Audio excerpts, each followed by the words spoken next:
name is Christine Better, and I'm excited to present my business idea to you. It's called evercard. So before I jump into what it is and how it works, I want to explain a little bit about the background and how I came to the idea. So as a 20-something, I am right in the middle of that stage of life where all of my friends, family, coworkers, everyone's getting engaged, getting married, getting a promotion, getting a job, what have you, and pile that on top of all of the holidays and other celebratory events that occur all the time.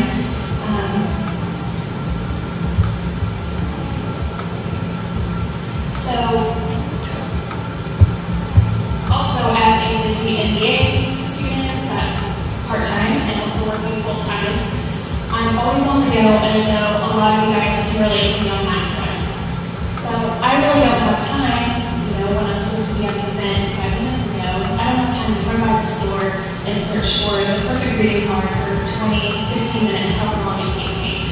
So what's the solution? I would like to present to you evercard.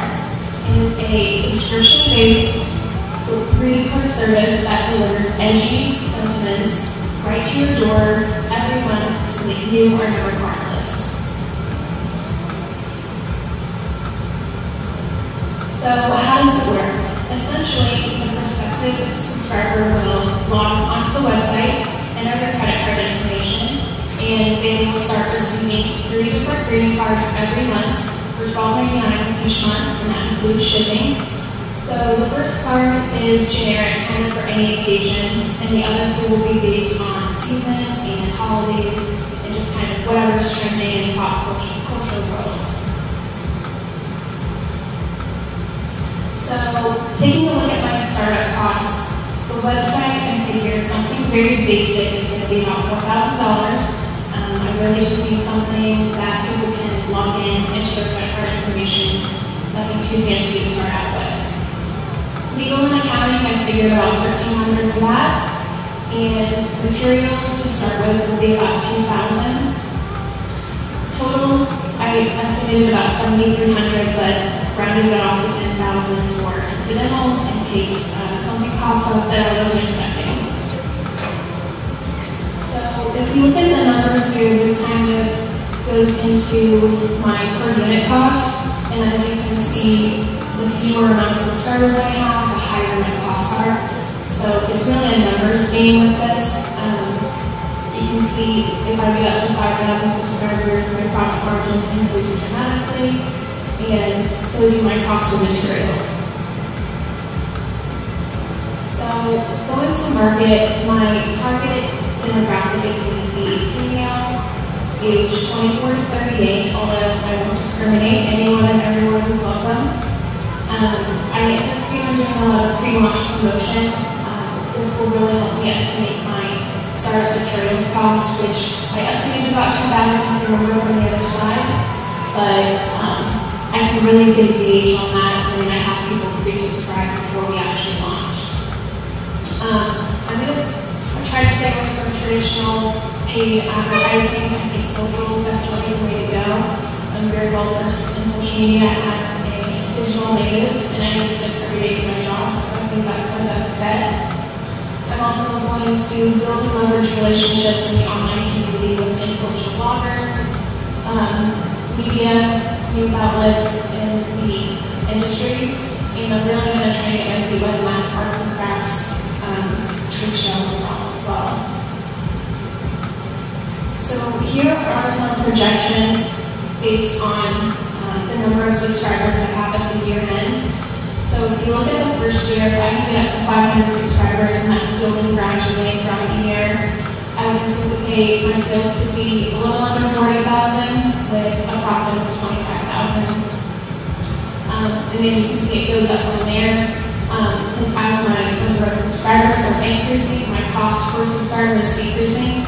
So if I can get to 4,000 by the end of year 3, I can break in about $500,000, which I don't think is too shabby for a startup. So you can see up there, my break-even point is at month 9. That's when I hit that $10,000 mark that I have pre-allocated. So in month 10, I included the cost of labor in these projections. And so I budgeted about $800 a month for an assistant or a technician that would help me out starting at month 10. So who's my competition? There are a couple of small websites out there that have a monthly subscription-based greeting card service. It's a different kind of paper and printing. It's called letterpress, which if you're not familiar, it's a little bit higher end, a little bit higher cost, so they wouldn't have the margins that I would get. And obviously the biggies are going to be Hallmark American Greetings, but I don't really see them as a competitor, apples to apples. They're a little bit different. They are everything to everyone, and I would just be focusing on that niche, that female 24 to 38. And as one of our guest speakers, who's not here today, but Dan Boland was speaking to our class, and he told us, never fight your competitors, or never fight competitors on their own terms. So as long as I stick to my guns and my plan, I think I'll be good. So basically what I just described was the minimum viable product that I need to get this up and running. I'm always going to be building, measuring, and learning. And I'm definitely going to be open to a little bit more of a comprehensive plan. So maybe we want to do various packages like 5 cards a month in addition to 3. People want to upgrade to more cards per month. We can also add a little bit more customization. When customers log into the website, they can allocate categories that they want. We can anticipate their upcoming events and plan that way. Also, we could probably have like a calendar sync. So if you upload your events, it syncs with your calendars and reminds you of the events that you have coming. And don't fret because the cards are coming at the beginning of the month. So regardless, I think there's a lot of different ways that I can grow here, and I'm just going to make sure that I'm ready to pivot and do what the market demands and what my customers want. In terms of an exit strategy, this is a business that I would keep very far away from my name per se. I wouldn't be the face of the business. It would be a lifestyle business to start with. As we saw before, I would just be making like $25,000 a year in the first year. So I would probably still keep my full-time job, which I know a lot of you entrepreneurs did in the first couple of years of your new companies. So I would make sure that everything's very systematized. Beyond that, being financial, so that if and when I do want to get out, I can sell that off and I can make it. I just wanted to share one of the lessons I learned about pricing and going through your costs. Credit card processing was a huge cost here, and I know that Stephen had talked to our class a little bit about that, but I didn't think much of it. I was actually doing it for my own costs. And there's a lot of different credit card processing providers out there, so finding one that fits your business model is really key. One that works well for me is called Chargeify, and it is essentially a flat fee per month instead of doing the transaction, 2.9% per transaction plus 30 cents. So for a really low priced good like mine, that just eats into my margins, because people are only paying $13. So Chargeify was definitely a gem that I found, and it's also backed by Mark Cuban, which I thought was interesting and very fitting. So with that, are there any questions? Oh, you guys have samples in front of you. It's the gray. That's just kind of a prototype of what you get in the month. So I just want to make sure I understand the offering. If I sign up, I get 3 cards in the mail every month, but I don't have really any choice about what they are. Is that correct? Right, not the MVP. Do I get? Is the MVP the same for all subscribers at that time? Does everybody get the same 3 cards? Yeah. Are they spread among all the various possible types of cards you might want? So over the course of a year, you get so many thank you cards, so many happy birthday cards. Yeah, it would be a variety. When you list competitors, I noticed you did not list send out cards. Is there a reason for that? That just looked a little bit different to me. I did see them in my research. It's more of a upload your picture, type in what you want it to say, and it's credit in a sense. I don't think that's very similar. You don't get to write it yourself because of it. I mean, there's certainly a market for it, but I didn't really think it compared. It also has like a multi-level marketing platform involved. And so. Do you see the lack of choices being a hurdle here with your target market?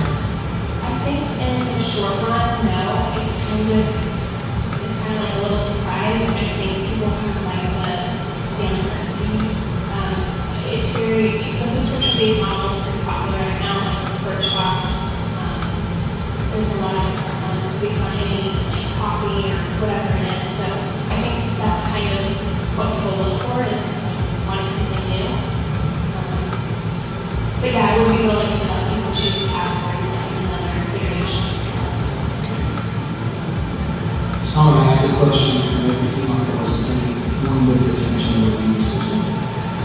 So I get 3 cards or email the cards out on my behalf to you. You get 3 blank cards sent to you that you can either mail or take with you to the So those cards cost me roughly $3 and something a piece. Yes, with shipping included. Shipping to you. Yes. So a Hallmark card it's about $40 if you buy it in the store. So I think it's pretty good. And then just a surprise if we Right. cards you send, just really. Out of the back of the cost side, I'm curious as to how they're scaled. Obviously, the inclusion cost, which is comments, and that's smart. We talk about it. Is that purely based on printing costs and then doing comments on that? The cost includes printing, shipping, envelopes, the string tied together, including the record processing as well. Is there anybody else I can do with anything almost exactly like this? Like I said, there's a couple different companies, but they're using letterpress printing. So again, and one, for example, it's called Toad Press, TOTA Press, and they do 2 cards a month, blank, no words, and it's $12 plus shipping and handling, so it's almost $15 for 2. I don't know, you worry about Facebook and you worry often. Do I worry about Facebook? What's Facebook? I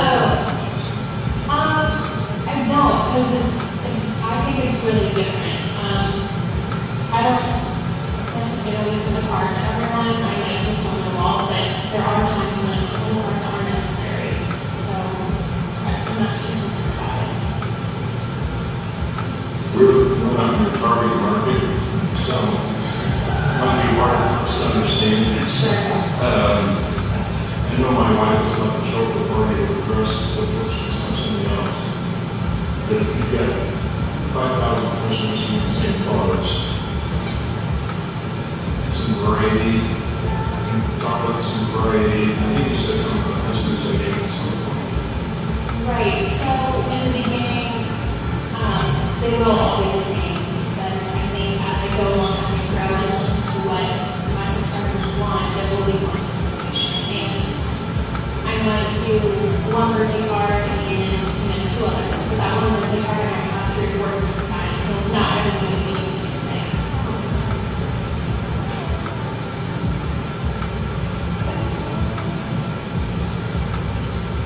Your cost, I'm going to focus on cost, I guess. I think I heard you say you've got all your, it sounded like the way your costs back every year. Who and how is it fulfillment? In the beginning, it would just be done by me and the assistant, but eventually I think I would get to the point where I would need to have a fulfillment center take some of that responsibility.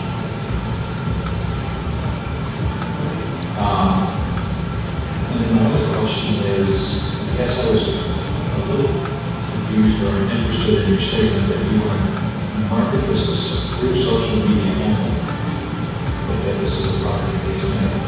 And we're going to do craft shows. So I guess I'm trying to figure out, and that's where you're in target market, which we are not, so maybe that's what the issue is. I'm curious from the marketing standpoint, do you think social media is really helping?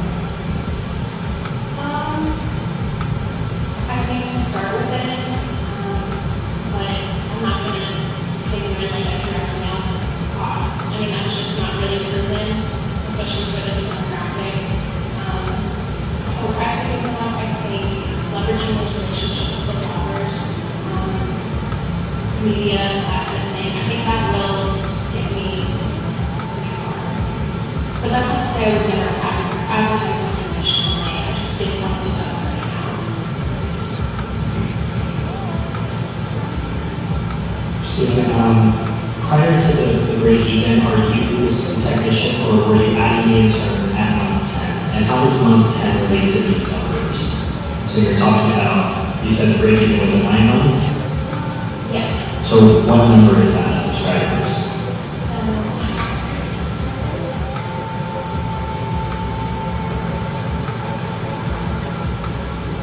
So that is at 400 subscribers. Okay, so that's the point at which you're going to have to bring on a technician to help you, but prior to that, that's just you. Yes, and I'm also doing this. Okay. There's a lot to like. I was going to say, you don't have to exclude mail, so you can have like a husband package that comes with like 2 sorry cards. You're going to need those every month. So have a husband package ready to go. If you put it in mind, one, I think you talk about subscriptions about removing barriers, making it easy for customers to say yes. Make one, and it sounds like something very small, but just there's no stamp included in that. Going back to send out cards and Brian's thing, if you threw in 3 stamps with this, so that if they wanted to use it, great. Also, I was thinking that the post office has that customizable stamp. Sometimes people use it for marriages, but maybe you could get the customer to put there, and then you know when you see that stamp, oh, it's coming from so-and-so, you could change that. That might be something you throw in. Margins would be low on a forever stamp, like $1.20 adding to your cost. And that way there's no, if they do want to mail it, I'll have to go get a stamp too, because most people frankly don't have stamps at home, especially that demographic you're talking about. You mentioned that your MVP $4,000 website. I was thinking something that's going to appeal graphically. You're going to want to spend more on the second iteration of the website, maybe another $3,000 or $4,000 to make it look beautiful. I was thinking of Nicole's presentation on Pinterest in class and how